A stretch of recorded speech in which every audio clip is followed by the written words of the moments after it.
Most people mistake their own limits for the limits of reality. They hit resistance, a moment of pain, fear, failure, and they whisper the most dangerous lie a human being can ever believe. This must be impossible. But difficult is not impossible. Pain is not a prophecy. What you call can't may just be won't. Marcus Aurelius stood at the helm of an empire drowning in chaos, and still wrote this: because a thing seems difficult for you, do not think it impossible for anyone to accomplish. He didn't say it from a couch. He said it from a battlefield, within and without. This video is not comfort. It is confrontation. You're going to face your delusions, your excuses, and the hidden part of you that wants to quit. And if you watch to the end, really watch, you might walk away with something unbreakable. The terrifying clarity that your limits are negotiable. Don't look away. Your future self is watching.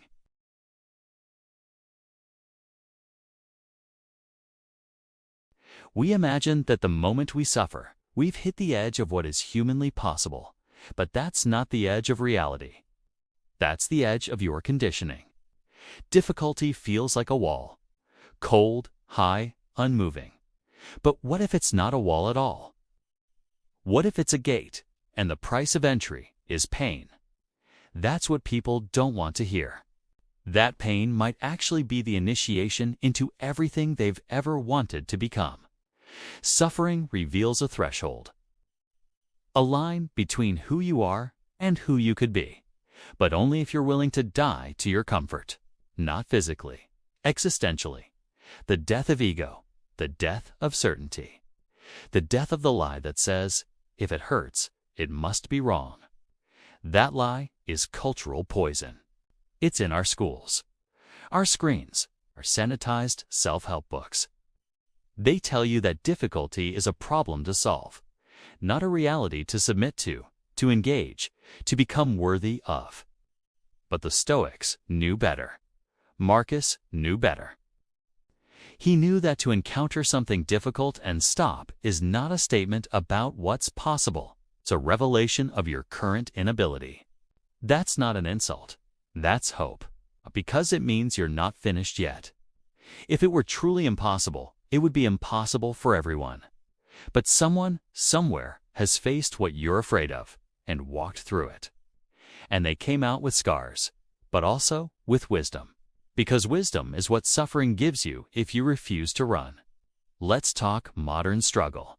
You feel anxious, nihilistic, maybe even helpless, and you tell yourself the world's too chaotic to be mastered. But is it really? Or are you confusing difficulty with doom? Your anxiety is real, but is it a wall? Or is it the first test of the journey? Maybe you need to feel something else, capable of enduring pain without fleeing. Maybe you don't need to feel good yet, because that's where identity is formed. You don't discover who you are when things are easy. You discover it when everything inside you says stop and you don't. But all the growth, all the truth, it's on the other side. That moment rewires you. It breaks the illusion. You're supposed to feel unworthy and go forward anyway. You were never fragile. You were just untested. Most people never cross the threshold of suffering. They camp in front of it, build philosophies around avoiding it. And that means something brutal, but also liberating. You're not supposed to feel ready. So here's the truth, and you won't like it at first. Suffering is not optional, but cowardice is. If it feels impossible, good. That means it's worth doing. That means it will rebuild you. That means you are exactly where transformation begins. So stop using your pain as an excuse to withdraw. Use it as a map. Because pain isn't punishment, it's placement. You are standing at the threshold. It hurts because you're meant to enter it. And no, it won't be easy. But the fact that it's difficult is exactly why it will matter. This is how you build the inner citadel. Not with ease, but with fire. And that fire starts now.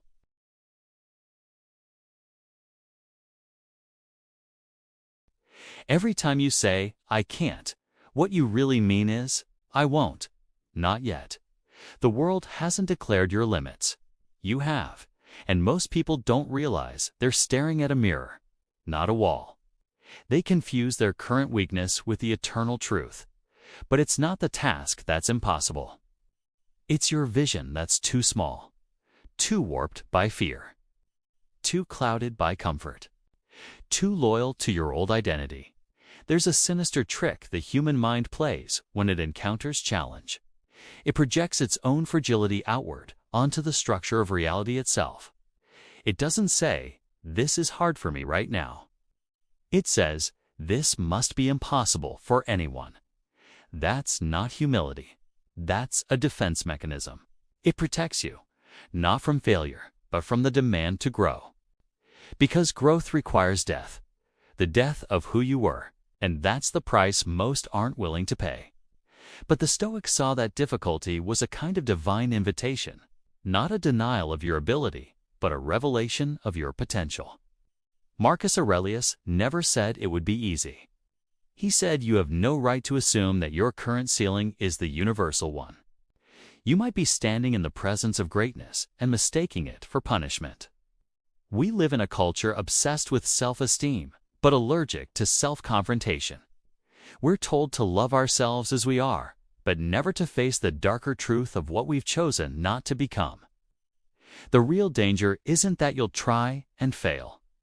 The real danger is that you will never try at all, because you've convinced yourself that difficulty means futility. So let me ask you, how many false impossibilities have you let define your life? How many talents did you bury before they were tested? How many relationships did you avoid because you feared conflict? How many versions of yourself are dead?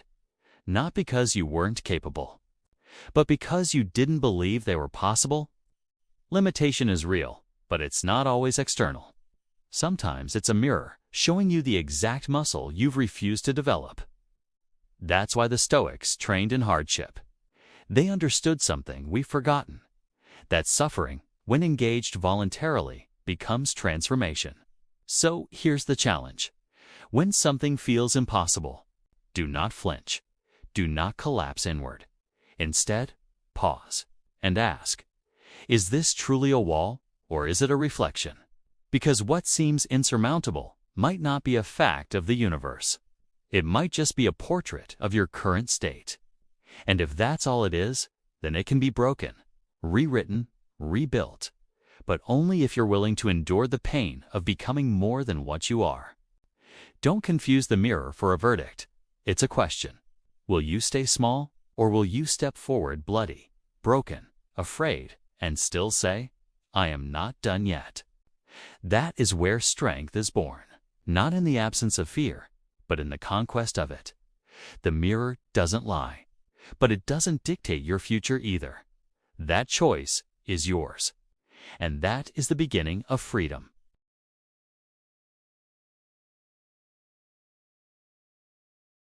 Somewhere deep in your mind, there's a story you've believed since childhood, that some people are simply meant for greatness.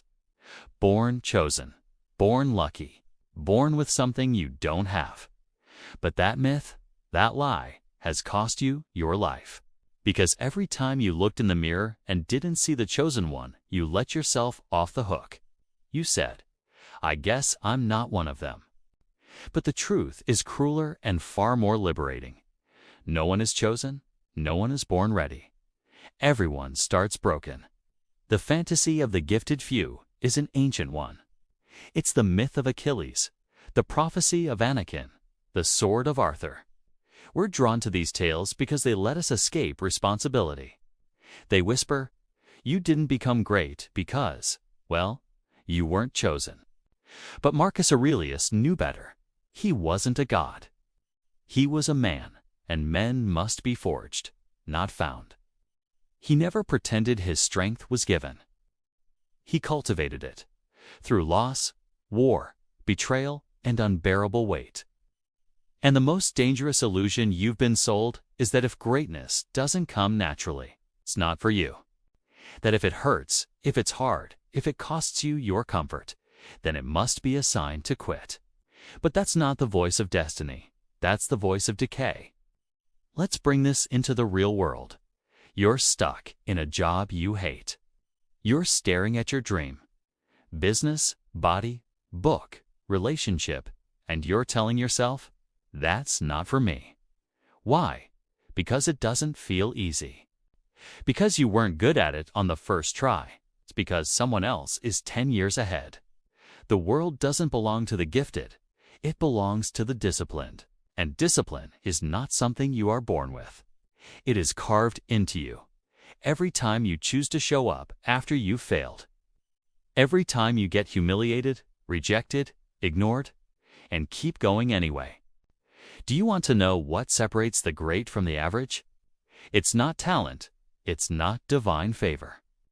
It's the willingness to be awful long enough to become excellent. And most people don't fail because they lack skill. They fail because they're too proud to start at the bottom. So here's the brutal truth. You're not the chosen one, and that's exactly why you still have a chance. Because if greatness isn't reserved for the few, then it's available to the one who endures. To the one who keeps building. In the dark, in the doubt, in the loneliness. The myth of the chosen one dies the moment you realize this. Every master was once a disaster. Every conqueror was once ignored, ridiculed, underestimated. And you've been waiting for permission to become what you already are. So stop waiting for the stars to align. Stop hoping the gods will anoint you. They won't. But you can anoint yourself in sweat, sacrifice, and relentless refusal to quit. So the next time you feel the pain of being ordinary, good. That pain is proof you're alive, that you still care. That the fire hasn't gone out. It's just waiting for oxygen. Feed it, fan it, and fight. You were not born to be chosen. You were born to choose. And if you choose discipline over despair, if you choose to build while others whine, you will rise. Not as the chosen one, but as the forged one. And that's far more powerful.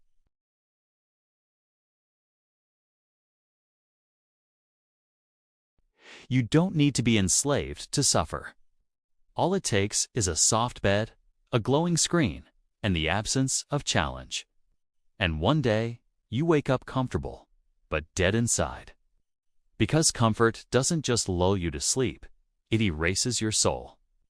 Marcus Aurelius lived in a palace, but he trained like a soldier. Why? Because he knew what we've forgotten, that luxury rots what hardship once forged. You think your suffering comes from how hard life is? No, it comes from how meaningless it's become. Comfort is a drug. But like any drug, the dose has side effects. At first, it soothes you. Then, it sedates you. And eventually, it steals your hunger. A life without friction breeds a soul without fire. You scroll endlessly because you're bored. You're bored because you aren't challenged. And you're not challenged because you've bought into a lie, that life is about feeling good, not becoming strong. This lie has infected a generation. A generation that wants confidence without courage, peace without pressure, joy without sacrifice. But the human spirit was never designed for ease. It was designed for overcoming. And when you remove the battle, you remove the warrior. Look at your life right now. Is it hard? Good. Is it uncomfortable? Better. That means you're still in the arena. But if you're coasting, if every day feels the same, safe, numb, familiar, you're not living, you're just drifting toward decay. Ease breeds apathy. Apathy breeds despair.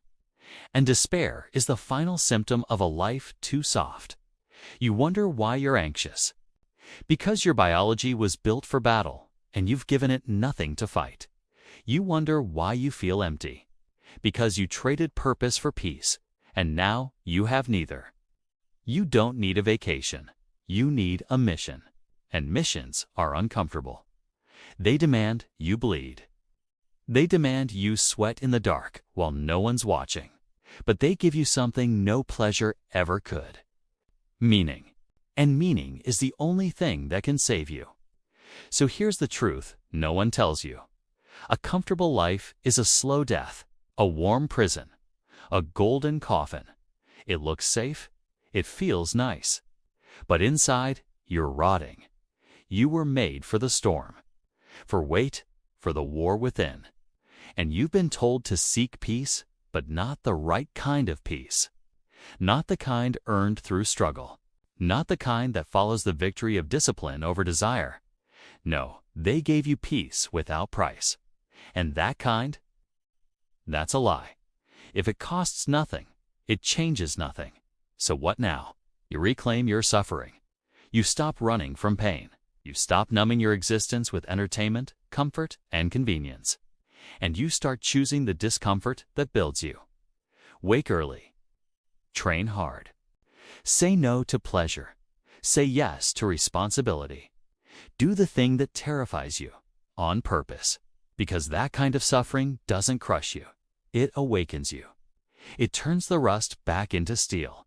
It brings your soul back online. You are not a machine made to consume. You are a spirit made to conquer. So don't ask for a lighter load. Ask for a stronger back. And break the cage before the cage breaks you.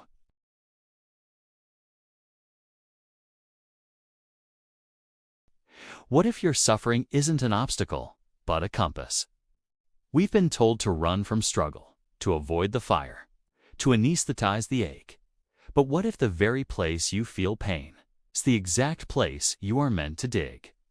Marcus Aurelius wrote, "Because a thing seems difficult for you, do not think it impossible for anyone to accomplish." But we do more than just think it's impossible. We avoid it. We label it as failure. We turn pain into a prophecy of inadequacy. But what if it's not punishment? What if it's a signal? Pain is not the enemy. Avoidance is. Because pain is information. It speaks. And if you listen closely, it tells you where you need to grow. The part of you that resists is the part of you that's been neglected. The tension is the teacher. The discomfort is the direction. Most people try to fix their lives by removing struggle. But the great ones, they understand the secret. You follow the struggle. You walk toward the resistance, not away from it. You feel anxiety before public speaking. Maybe your voice is meant to lead. You feel overwhelmed by complexity. Maybe you were built to organize chaos. You feel lost in a sea of noise. Maybe you're being called to find stillness and guide others there. The path is hidden inside the resistance. Modern culture teaches us, if it hurts, avoid it. If it's hard, quit. If you're uncomfortable, numb it. But the Stoics teach us the opposite. If it's hard, there's gold underneath. If you fear it, it holds your freedom. If it hurts, that's where your purpose begins. You are not meant to avoid the burden.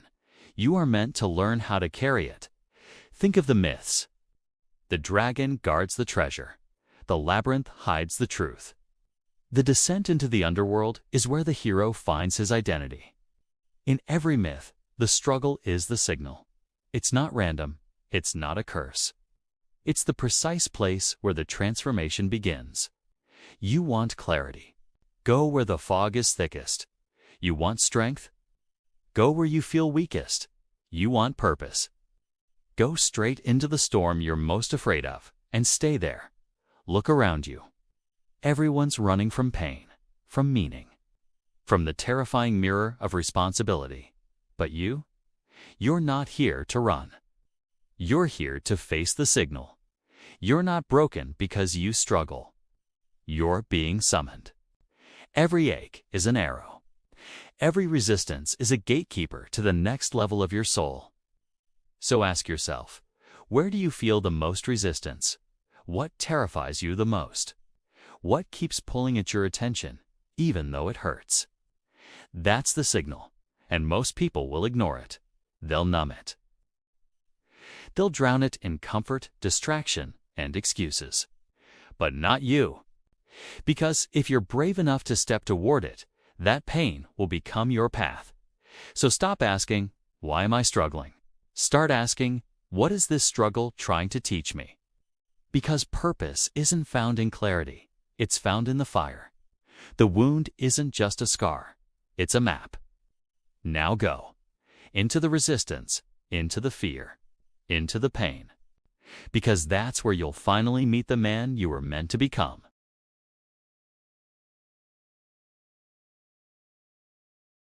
What if the burden you carry is not a curse, but a calling?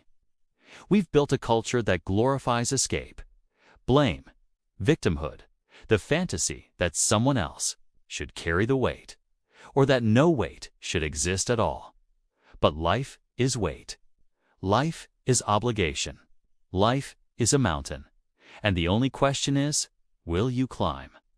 Marcus Aurelius understood this when he said, "Because a thing seems difficult for you, do not think it impossible for anyone to accomplish." He wasn't giving comfort. He was issuing a challenge. Responsibility isn't just some moral virtue, it's spiritual armor. When you accept the full weight of your life, the shame, the struggle, the unfinished parts of your soul, you become something terrifying. Someone who can no longer be controlled. You stop outsourcing your fate. You stop blaming your parents. You stop resenting your limitations. You stop waiting for the world to become easy. And you say, "Give me the weight." You become voluntarily burdened. And in doing so, you become sovereign. That's what Stoicism teaches. Responsibility isn't a punishment, it's a path to power. The one who accepts the heaviest burden is the one who becomes the strongest soul. It is the willing acceptance of difficulty that breaks the illusion of impossibility. Look around. So many people are haunted by their potential, yet paralyzed by their fear of failure. They wait for the right time, the perfect mood, the magical breakthrough. But the truth is this: the only way to prove something is not impossible, is to attempt it anyway and refuse to quit. You don't need certainty. You don't need a blueprint. You need to pick up the weight now, even if your knees shake. Because responsibility is not just about chores or tasks, it's about taking ownership of your being. It means saying, even if it breaks me, I will bear it. Because if I don't, the burden will break someone weaker. That is sacred. That is holy. That is the divine masculine spirit. And we've lost it. We replaced it with entitlement, comfort, and the demand to be rescued.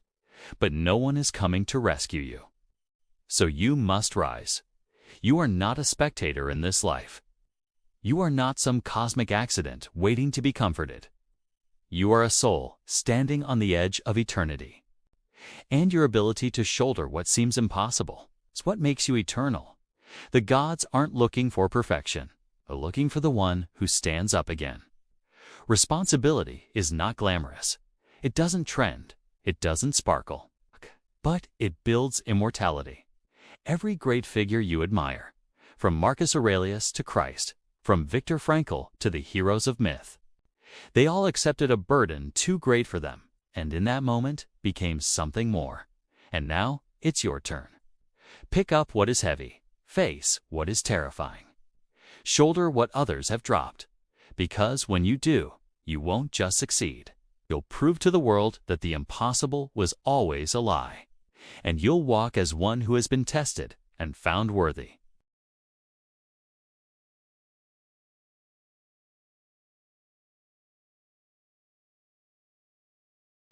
There comes a moment in every life when the noise fades, the excuses burn off, the crowd disappears, and you are left alone before the mountain that only you can climb. And in that silence, you will hear it. The call to become something more, not more liked, not more safe, not more successful, but more true, more you, before the world told you who to be. This is the threshold of the impossible. And most people, they turn back, they rationalize. They convince themselves that only the gifted get to rise. But you have seen through the lie. You now know.